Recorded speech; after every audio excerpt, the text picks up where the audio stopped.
Mungkin jadi kalau untuk GDP ini impact-nya sekitar 2-3 kali ke revenue ya, untuk revenue dari poultry integrator itu sendiri. Dimana kalau dilihat tuh exception-nya cuma tahun 2015, yaitu cuma 0,6, atau 2019 ini yang sempat negatif ya. Jadi GDP-nya positif, tapi in term of revenue-nya itu malah negatif. Karena ada culling ya, jadi 2019 itu ada banyak sekali hatching egg yang dipotong sehingga mengurangi penjualan. 2020 kebetulan dua-duanya memang negatif ya tahun lalu, dan diperkirakan untuk tahun 2022 gitu ya. Ini data dari Economic Research Team BRI dan Reksa Sekuritas itu memperkirakan GDP itu akan meningkat 4-4,8%. Kalau dari government itu memprediksi 4,7-5,5%. Jadi memang untuk kita dari BRI dan Reksa Sekuritas untuk prediksi GDP-nya sendiri masih lebih rendah dibandingkan dari pemerintah Indonesia itu sendiri. Tapi kita lihat dua-duanya udah expect akan positif, sehingga ini kalau kita lihat ke belakang untuk peningkatannya ya kalau kondisi normal bisa 2-3 kali ya in term of revenue dari para poultry integrator.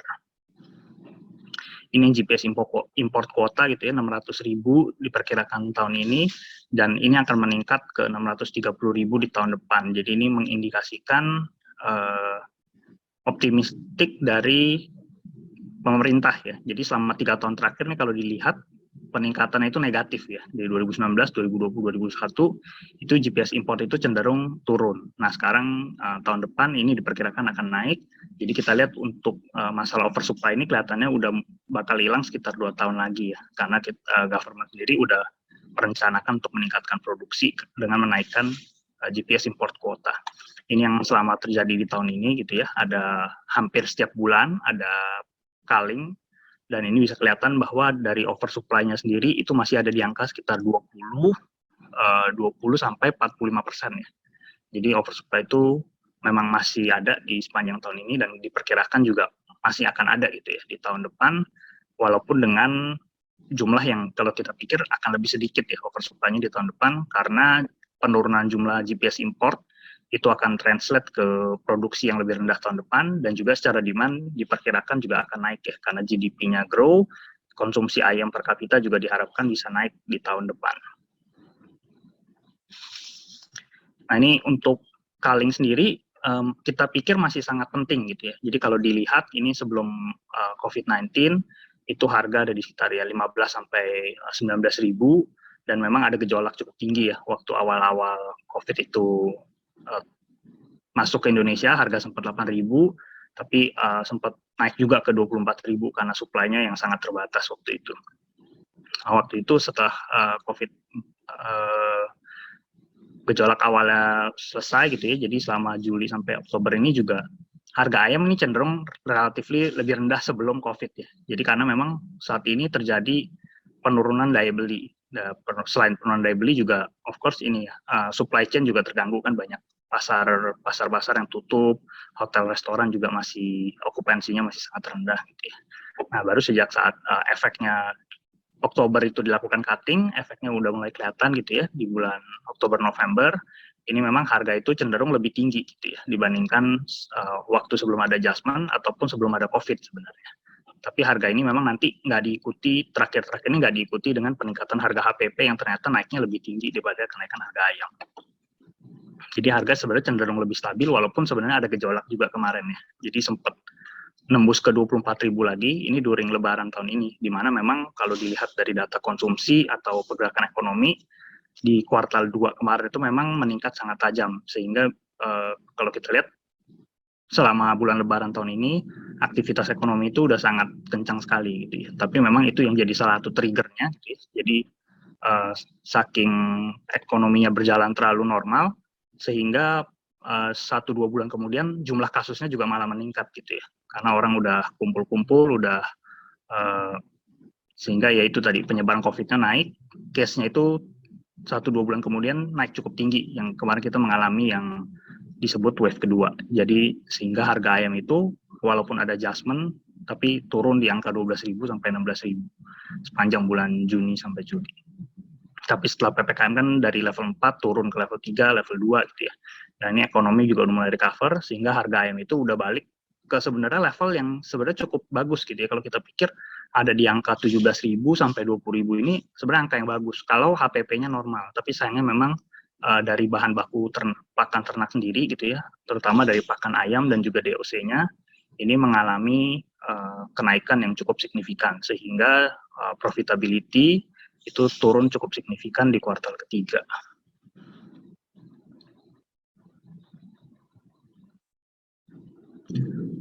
Nah, kalau untuk capex sendiri ini diperkirakan memang untuk tahun depannya akan meningkat, walaupun memang meningkatnya nggak signifikan karena dari perusahaan sendiri masih berhati-hati gitu ya. Mereka lebih positif, tapi nggak memungkiri bahwa mereka juga nggak bisa sembarangan buat spend capex terlalu besar gitu ya.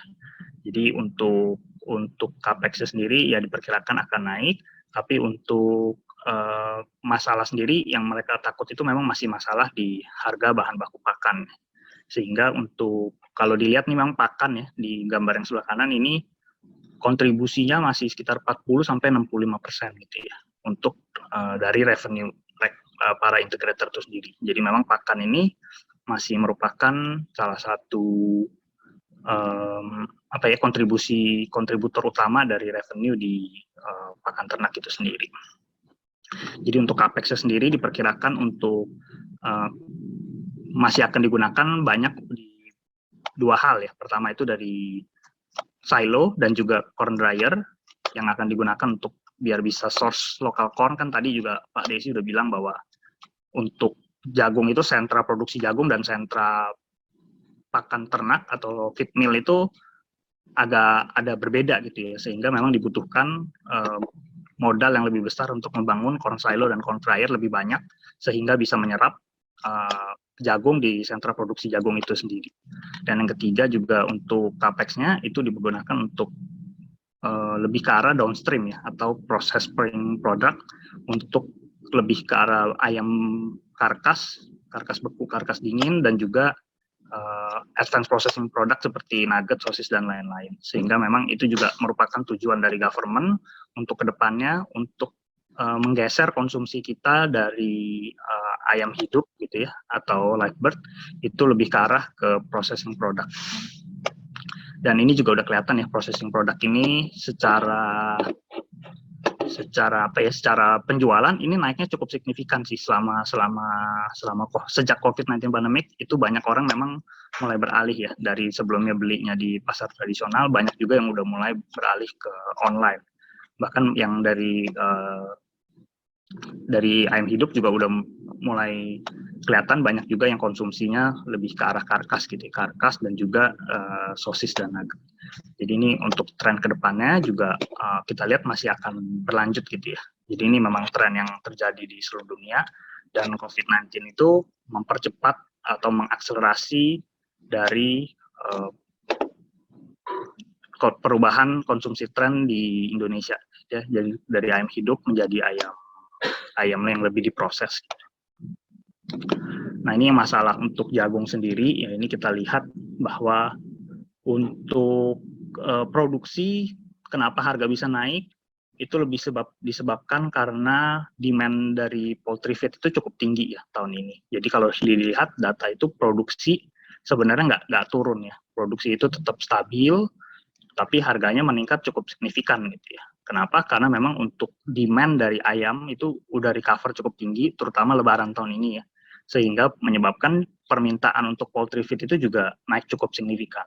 Di mana kalau kita lihat untuk tahun depan, ini diperkirakan harga jagung itu harusnya bisa turun gitu ya. Jadi dengan adanya peningkatan produksi gitu ya, kalau kita lihat kan untuk harga jagung sekarang ada di 5.000 sampai 6.000 ya. Ini memang kalau kita lihat sih harga yang cukup menguntungkan untuk peternak jagung untuk menambah produksi mereka.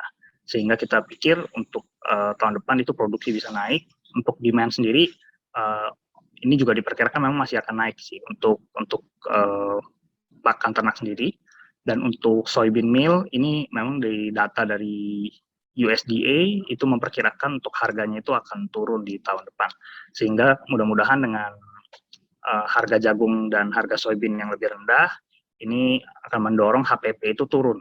Dengan HPP itu turun, sehingga untuk para peternak itu bisa mendapatkan margin keuntungan yang cukup tinggi, sehingga bisa memperbesar produksi mereka gitu ya. Dengan produksi yang lebih besar, diharapkan juga untuk pakan ternak akan naik, dan juga obat-obat hewan itu juga bisa akan naik gitu ya ke depannya, karena memang secara keseluruhan overall ekonomi itu membaik, baik dari segi produksi maupun dari segi margin keuntungan gitu ya. Karena yang jadi masalah terakhir itu adalah margin yang sangat tipis. Nah ini juga gambaran sebelah kiri gitu ya. Ini memang untuk ngelihat bahwa harga jagung di luar yang memang lagi tinggi gitu ya, atau harga soybean yang lagi tinggi, itu ada dampak juga dari biaya logistik gitu ya. Jadi di mana biaya logistik yang tinggi itu menyebabkan harga itu melonjak cukup signifikan. Gitu ya. Jadi dari sebelumnya di harga FOB itu 222 USD per metric ton, itu harga di CIF-nya udah 4.500 rupiah. Jadi sehingga kalau dihitung sampai harga retail tuh harganya udah 5.700. Jadi memang harga jagung internasional itu lebih murah, tapi ternyata dengan kenaikan biaya logistik ya, tadi juga di slide salah satu pembicara naik 400% memang. Jadi memang untuk biaya logistik sendiri ini juga jadi salah satu problem ya untuk harga bahan baku lokal, terutama untuk harga bahan baku soybean meal. Karena memang soybean meal untuk para peternak itu harus 100% masih diimpor. Ini memang jadi tantangan integrator ke depannya, ini yang paling belum bisa diprediksi. Apakah biaya logistik globalnya akan turun, apakah harga jagung lokalnya juga bisa turun gitu ya, karena masih uncertain banget untuk tahun 2022. Mungkin paparan dari saya sekian gitu, mungkin saya kembalikan ke Pak Sugiono selaku moderator.